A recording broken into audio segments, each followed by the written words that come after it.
श्रद्धेय महानुभावों, कारक प्रकरण के अंदर संप्रदान कारक में विचार करते हुए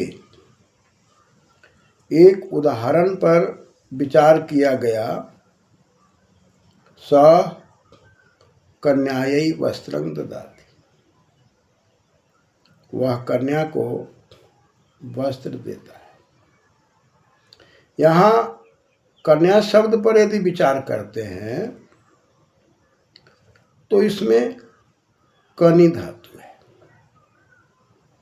दीप्ति कांति गतिषु, इस अर्थ में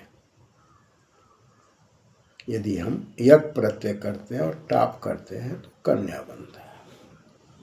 यानी कनति, दीप्यते, गच्छति इति कन्या, काम्यते इति कन्या।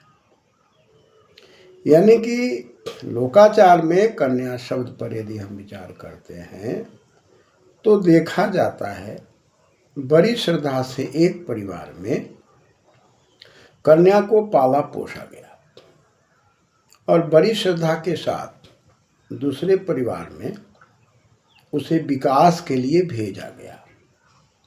यदि एक परिवार में छोड़ दिया गया उसका विकास अवरुद्ध है और परिणाम परिवार का निर्माण भी नहीं होगा। अतः परिवार के निर्माण में कन्या का योगदान दो परिवारों के साथ जुड़ा हुआ है। एक वह माता पिता जो जन्म देकर पालते पोसते हैं और एक वह माता पिता जो सास ससुर बन करके और वधू बना करके पूरे पारिवारिक उन्नति में आशा लगाते हैं। बधनाती वधू जो बंधन में रहकर परिवार का निर्माण करती है, उसका जीवन ह्यूमस की तरह है। जैसे ऊपर से पत्ते गिरते हैं, पत्ते नीचे धरती में जाकर सड़ते हैं, पुनः उसमें से पौधे निकलते हैं। ठीक उसी प्रकार से एक कन्या अपने जीवन को पूरा समर्पित करती है, ज्ञान विज्ञान से युक्त करती है, पूरा दूसरे परिवार में जाकर उस परिवार का सिंचन करती है और सिंचन करके उस परिवार की बढ़ोतरी करती है। अतः कन्या का जीवन दीप्तिमयी है, कन्या का जीवन गतिमयी है और उस कन्या के जीवन से ही एक तरफ कहा जाए तो परिवार के विकास और निर्माण की बात हो रही है। इसके लिए लोकाचार में एक शब्द आता है कन्यादान, और कन्यादान शब्द आते लोग समझने लग जाते हैं इंसान का दान। लेकिन शास्त्रों पर विचार करें, व्याकरण पर विचार करें तो शब्द है कन्यायै दानम, कन्यादानम। डुडादान धातु से लिट प्रत्यय लग के दानम शब्द बना। कन्या मित्र बनने और बनाने जा रही है, अपने उद्देश्य की पूर्ति करने जा रही है, एक परिवार का विकास करने जा रही है। और कानून के दृष्टि से भी हम कन्या के साथ अन्याय नहीं कर सकते। एक समाज का सभ्य व्यक्तित्व इसका निर्माण करने के लिए दोनों पक्ष को लेकर के बड़ी मजबूती के साथ एक कन्या के बसने और बसाने की प्रक्रिया में वर का चयन, परिवार का चयन और संस्कार का चयन, इन सब चीज़ों पर चिंतन मनन करके पारिवारिक उन्नति की बात, जिसमें विकास ही विकास की बात है। जहाँ पर कन्या मित्र बनने और बनाने जा रही है, इस खुशी में कोई वस्त्र का दान कर रहा है, कोई आभूषण का दान कर रहा है, कोई गृहस्थ की वस्तुओं का दान कर रहा है। अतः कन्यायै दानम, कन्यादानम, कन्या के लिए दान। वो मित्र बनने जा रही है, मित्र बनाने जा रही है, वर और कन्या दोनों मिलकर के परिवार को सजाने जा रहे हैं, माता पिता के उत्तराधिकारी बनने जा रहे हैं। इस खुशी में कन्यादान है। अतः वस्तुओं के आदान प्रदान को ही महाभाष्कर कहता है कि वह दान जहाँ से स्वत्व समाप्त हो जाता है।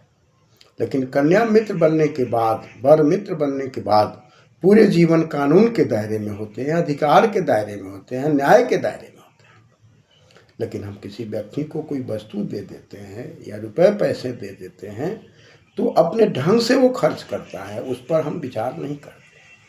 लेकिन कन्या के लिए पूरे जीवन विचार करते हैं, वर के लिए पूरे जीवन विचार करते हैं। इसलिए शब्दों के अंदर जो शास्त्रीय विवेचन है, इस ओर यदि हम इंगित होते हैं तो शास्त्र का महत्व बढ़ जाता है और शास्त्र के महत्व से हम लोगों के जीवन का भी महत्व बढ़ जाता है। इसलिए कन्यादान शब्द पर विचार करके हमें घर परिवार में जब भी संस्कार हो तो वस्तुओं के दान की ओर बात आनी चाहिए, न कि इंसान के दान की बात आनी चाहिए। इसलिए कन्याई दानम कन्यादान, कन्या का दान नहीं, कन्या के लिए दान।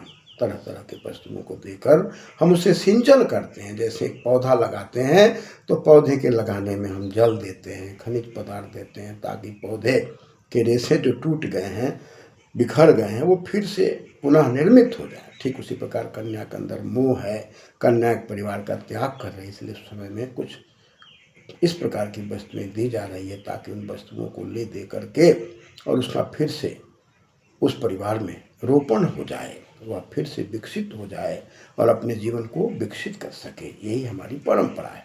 अतः परंपरा के अंदर जो गड़बड़ी पैदा हो रही है वो शास्त्रों के अनभिज्ञता के कारण।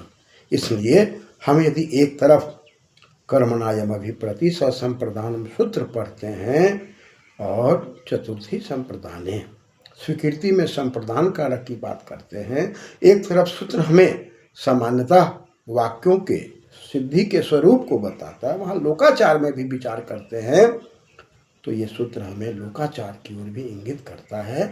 सम्यक प्रखर दान यानी कि संतुलित, और संतुलित दान वही होता है योग्यता के साथ, सोच समझ के साथ, जहाँ पर निर्माण की बात होती है, जहाँ पर वस्तु के द्वारा आदान प्रदान की बात आती है, न कि मनुष्य के व्यक्तित्व के दान की बात आती है। अतः दान को बढ़िया से समझना चाहिए कि संप्रदान कारक स्पष्ट करता है कि कोई मित्र बन रहा है, उसकी खुशी में आदान प्रदान किए जा रहे हैं। इसलिए इन बातों पर हमें आपको ध्यान देने की आवश्यकता है और सूत्र को पढ़ते पढ़ते लोकाचार को भी दार्शनिक विवेचन से समझने की आवश्यकता जान पड़ती है।